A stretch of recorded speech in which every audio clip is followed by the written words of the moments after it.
संदीप पाठक। तो वो बागापुराना की रैली हुई और उस दिन से राजनीति बदली। तब तक कहते थे आम आदमी पार्टी का कुछ नहीं है, आम आदमी पार्टी का कुछ नहीं है। उस दिन से सबके दिमाग ठंडे पड़ गए। ऐसा तूफान आया पंजाब में, गांव-गांव में, गांव-गांव में, गांव-गांव ऐसा तूफान आया कि आज उस तूफान का नतीजा हर गांव में स्कूल ठीक हो रहे, मोहल्ला क्लिनिक बन रहे, महिलाओं के लिए बस यात्रा फ्री हो रही, माताओं और बुजुर्गों को हम तीर्थ यात्रा ले जा रहे हैं, भ्रष्टाचार को खत्म करने की कोशिश कर रहे हैं, ठेकेदारी को खत्म करने की कठिन है, अभी पूरा नहीं हुआ है। वहां अभी भी बैठे हुए बड़े बड़े ठेकेदार जो इतनी आसानी से करने नहीं देंगे, रोज अड़ंगे अड़ाए, पर काम शुरू हुआ, काम शुरू हुआ। शायद जो कहानी आज मैं पंजाब का आपको सुना रहा हूं और होगा कि एक दिन था जब मैं हरियाणा की मीटिंग में खड़ा था। तो इस महासभा को ठीक बनाने, अच्छा बनाने की जिम्मेदारी अकेली मेरी नहीं है। भाई मेरे को कोई इंटरेस्ट नहीं है राजनीति में, मैं आपको बताऊं, बड़ा टेंशन वाला काम, फायदा नहीं है, कुछ नहीं, टेंशन है, टेंशन 24 घंटे फटते रहता है दिमाग, फटते रहता है। मेरी जिम्मेदारी अकेले की नहीं, केजरीवाल की भी अकेले की जिम्मेदारी नहीं। भाई जितना वो आदमी कर सकता है वो कर रहा है, हम सबकी जिम्मेदारी, हम सबकी जिम्मेदारी। मैं आपसे मेरे हम एक चीज और है, जैसे अनुराग भाई बता रहे थे कि बाकी रैली में क्या होता है, भाई भीड़ ले आओ, भीड़ ले आओ। हमें भीड़ नहीं लानी है, हमें भीड़ नहीं लानी है। हमें हर गांव से कम 10 आदमी लाने। कितने आदमी? 10। हमें भीड़ से कोई मतलब नहीं, हमें बस ये करना है कि अगर आपको 2 गांव की जिम्मेदारी मिलती है तो आपकी जिम्मेदारी कितने आदमी की है? बस। मैं ये नहीं कह रहा कि 1 लाख लेके आओ। मैंने बोला क्या 1 लाख लाना है? नहीं बोला। मैंने बोला हर गांव से कितने आदमी आने? मिनिमम 10। अब जिसकी श्रद्धा कहीं 20 हो जाए, कहीं 15 हो जाए, कहीं आगे हो जाए, वो अलग बात है। मैं सिर्फ 10 आदमी आपसे मांग रहा हूं। मैंने कोई 10,000 नहीं मांगे, मैं 1 लाख नहीं मांग रहा हूं। मैं सिर्फ कह रहा हूं हर गांव से मुझे सिर्फ 10 दे दो, बाकी ऊपर वाला आपको जितनी मर्जी सीट चाहे दे दो। पहले पूछ लेंगे कि भाई फला 28 तारीख को कौन कौन चलेगा और उनके नाम लिख लेंगे। 10 आदमी अगर जाने हैं तो आप 15 के नाम मिनिमम लिखना। हो सकता है उस दिन कुछ किसी की तबीयत खराब हो जाती है, जरूरी काम आ जाते हैं, लास्ट टाइम पे लफड़ा मत हो, इसलिए मिनिमम आप 15-20 आदमी का नाम लेके लिखना, गिरे से गिरे हालत में 10 आदमी। और फिर इस तरीके से एक बोलो, मैंने आपसे 1 लाख तो बोला नहीं, मैंने तो बस 10 बोला। इसके बाद इस मीटिंग के बाद ब्लॉक की मीटिंग होगी, ब्लॉक की मीटिंग के बाद गांव की मीटिंग होगी, गांव में एक गांव का सेट करेंगे। एक ही चीज है जहां पे हम थोड़े कमजोर पड़ जा रहे हैं कि भाई 10 आदमी को लाने का व्यवस्था, ये मैं आप पे, आपके सामर्थ्य पे, आपकी बुद्धि पे छोड़ता हूं कि कैसे करोगे, कैसे करोगे। 10 आदमी तो है, अब उस 10 आदमी को लाने का क्या व्यवस्था करना पड़ेगा। हरियाणा के अंदर आम आदमी पार्टी की सरकार बनेगी, पंजाब और दिल्ली से ज़्यादा बहुमत से बनेगी। कार्यकर्ताओं में पूरा जोश है।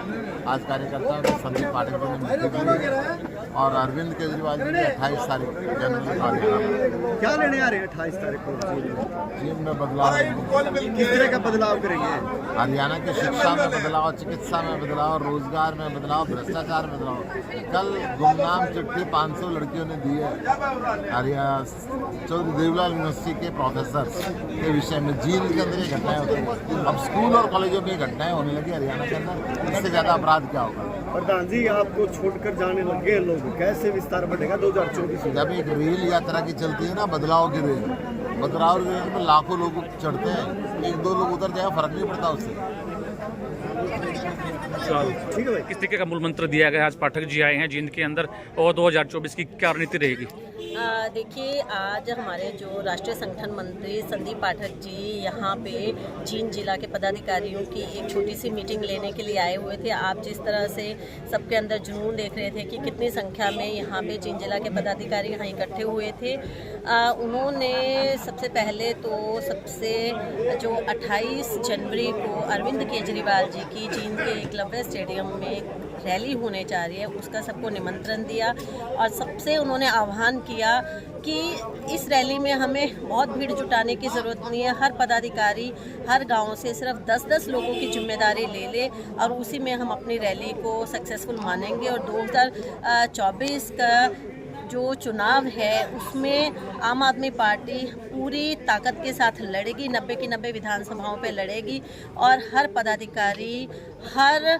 पदाधिकारी यहाँ पे जैसे एक सेना का सेनापति होता है तो उस तरह से अपना काम करें। महिला प्रदेश अध्यक्ष हरियाणा की कितनी भीड़ रहेगी महिलाओं की हरियाणा में, और केजरीवाल साहब को क्यों जींद आना पड़ रहा है? हजारों की संख्या में जींद में महिलाओं की इस रैली में भीड़ रहेगी। अब आप एक छोटी सी मीटिंग में भी देखिए, आज भी कितनी संख्या में यहाँ पे महिलाएं पहुंची हैं, जो यहाँ पे किसी कोई खाने के लालच में नहीं, किसी चाय के लालच में नहीं आई। यहाँ पानी भी इन महिलाओं ने नहीं मांगा, सब अपने घर से खाना पानी अपना साथ में लेके महिलाएं पहुंची हैं। तो उसी से आप एक जुनून लगा सकते हैं कि महिलाएं हरियाणा की इस समय और जींद की भी महिलाएं व्यवस्था परिवर्तन चाहती हैं।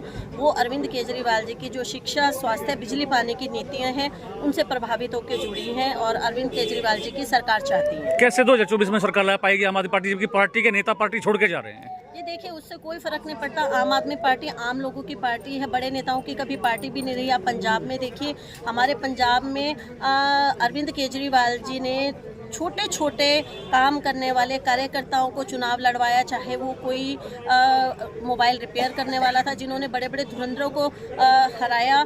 तो फिर आम आदमी पार्टी में कोई फ़र्क नहीं पड़ता है कि कौन से बड़े नेता आ रहे हैं या जा रहे हैं, क्योंकि आम आदमी पार्टी में सिर्फ वही लोग कामयाब हैं जो संघर्ष करना जानते हैं। क्या विशेष रहेगा फरवरी की रैली को लेकर? जी, 28 जनवरी की रैली है। जनवरी की जी। हाँ, मैं आपसे इसको क्लियर करना चाहूँगी। रैली में आप देखिएगा लाखों की संख्या में लोग आएंगे। जींद में कहीं भी पाँव रखने की जगह भी नहीं होगी और पूरा शहर में जाम की स्थिति रहेगी। जींद आए हैं, किस तरह की मीटिंग हुई है, क्या कहना चाहेंगे? तो जैसे आपने देखा होगा कि हमारी बदलाव यात्रा काफ़ी सफल रही है। इस बदलाव यात्रा के बाद एक बदलाव महासभा का आयोजन रखा जा रहा है, जो कि जींद में ही करेंगे।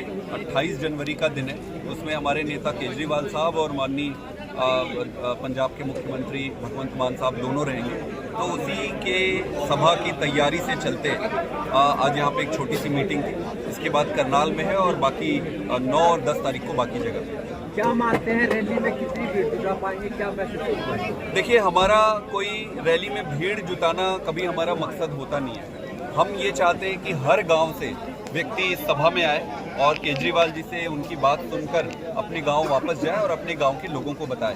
तो कितने आएंगे, क्या आएंगे, वो लोगों का होता है, उन पार्टियों का होता है जो बस भरते हैं, बस भरवाते हैं और बस से लेके आते हैं। हमारा बड़ा सिंपल सरल है, जैसे कि आप सुने होंगे कि सभी से निवेदन कर रहे हैं कि हर गाँव से, भले ही एक आदमी आए, 2 आदमी आए, बट हर गाँव से लोग आने। तो साहब, अरविंद केजरीवाल जी ने ये कहा कि भाजपा मेरी गिरफ्तारी चाहती है ईडी की छापेमारी को लेकर, आप क्या कुछ कहना चाहेंगे? आप देखो कि 1.5-2 साल हो गए तथाकथित शराब घोटाले के। इस घोटाले में आज तक ना 1 रुपए की बरामदगी हुई, ना एक कोई सबूत मिले। बिना सबूत के पीएमएलए एक कानून होता है जिसके तहत सभी नेताओं को इन्होंने जेल में भरा हुआ है। और इतने दिन तक केजरीवाल जी को ये नहीं बुला रहे थे। अगर इनके पास इनको जांच करनी होती तो केजरीवाल जी से बुला लिए होते, जैसे सीबीआई ने 8 महीने पहले बुलाया था बातचीत के लिए, पूछने के लिए उत्तर दे दिए थे उनके जो पूछे। ईडी ने आज तक नहीं बुलाया 2 साल में। तो 2 साल में आप नहीं बुलाए, ऐसा क्या हो गया कि लोकसभा चुनाव आते ही आप बुलाना शुरू कर रहे हो? इनका मकसद सिर्फ एक ही है, ये केजरीवाल जी को अभी बुलाएंगे पूछताछ के लिए और कोई पूछताछ नहीं करेंगे। पूछताछ करने को कुछ है ही नहीं है। इनका मकसद है वहां से उनको गिरफ्तार कर लेंगे और लोकसभा में वो चुनाव ना कर सके, प्रचार ना कर सके, किसी भी तरीके से ये इनके प्रकारेण आम आदमी पार्टी को तोड़ना ही बीजेपी का मकसद बना हुआ। भाजपा कह रही है कि केजरीवाल जी क्यों बच रहे हैं? ईडी से सामना करने से क्यों बच रहे भाजपा? अरे जब हमें पता है कि आपके ये सारे इलीगल है, हमें पता है कि ये षड्यंत्र है, तो बुद्धि तो हमें भी भगवान ने दी है ना। हम आपके षड्यंत्र में खुद जाके थोड़ी फंस जाएंगे। केजरीवाल है, इसको चक्रव्यूह में अंदर घुस के तोड़ना भी आता है और वापस आना भी आता है। जैसे केजरीवाल जी की रैली अगर उससे पहले उनकी गिरफ्तारी होती है तो उस पार्टी की रैली में क्या होगा? पार्टी की रैली होगी, कोई नहीं होगा, कुछ नहीं होगा, कोई गिरफ्तारी अभी हो। ये कोशिश तो कर रहे हैं। ये इलीगल जो संबंध देते हैं, उस संबंध में सीधे सीधे पूछा जाता है कि भाई आप किस कारण संबंध बुला रहे हो। कुछ तो भी आधार होना चाहिए कि आप कोई आरोप है तो आप बताओ, या फिर आप गवाह बनाना चाह रहे हो तो बताओ। पूरा इलीगल है, उस इलीगल का लीगल तरीके से जवाब दे। किस तरह का 2024 में किस तरह का बदलाव होगा चुनाव के बाद? किस तरह का बदलाव मैं इतना ही कहना चाहता हूं कि आज अभी कोई क्राइम डिपार्टमेंट की तरफ से कुछ रिपोर्ट्स आए। वो रिपोर्ट ये कहती है कि हरियाणा पूरे देश में दूसरे नंबर का सबसे असुरक्षित राज्य बन गया है। दिन में हर दिन 4 से 5 मर्डर हो रहे हैं, दिन में 4 से 5 बलात्कार हो रहे हैं, गैंग रेप हो रहे हैं, हजारों की संख्या में डकैती, घूसपैठी, सारी चीजें हो रही है यहाँ पर। तो ऐसा क्या हो गया इस सरकार के रहते कि हरियाणा में इतनी असुरक्षा का माहौल हो गया? हमारी माताएं बहनें शाम ढलने के बाद या किसी भी टाइम आसानी से चल के रोड पे नहीं चल पा रही हैं। ऐसा क्या हो गया? तो सरकार की पूरी तरीके से नाकामी है। और नाकामी मैं नहीं कहूंगा, नाकामी तो बड़ी छोटी शब्द हो जाएगी। ये पाप है, एक तरीके से पाप। पूरे राज्य में असुरक्षा की भावना पैदा करना और उसको सानिध्य देना, उनको बढ़ावा देना, ये पाप है और जनता माफ नहीं करेगी। बदलाव जरूर लेकर आएगी। इंडिया गठबंधन के हरियाणा में कितनी सीटों पर आप दावा कर रहे हैं? 10 में सर, अब ये तो इनकी जब मीटिंग होगी गठबंधन की तभी तय होगा, और मुझे लग रहा है अगले 1-2 दिन में मीटिंग शुरू होने वाली है, तो उसमें तय हो जाएगी। आपको क्या लगता है कितनी मिलनी चाहिए 10 में से? आप कहाँ 5 पे 4 पे 3 पे कहाँ क्या? देखो, आज हमें ये लगता है कि लोकसभा चुनाव के लिए आज हम इम्पोर्टेंट नहीं है, कांग्रेस इम्पोर्टेंट नहीं है, आम आदमी पार्टी इम्पोर्टेंट नहीं है, कोई पार्टी इम्पोर्टेंट, देश इम्पोर्टेंट है। देश को बचाने के लिए, देश में कानून व्यवस्था को बचाने के लिए जो कुछ करना पड़ेगा हम अपने तरफ से सारी मदद करेंगे। और रहा सवाल कितनी सीटें मिलेंगी, वो सीट के डिस्कशन के टेबल पे ही तय हो पाएगा। मैं आज कुछ नहीं कहता हूँ। Thank you.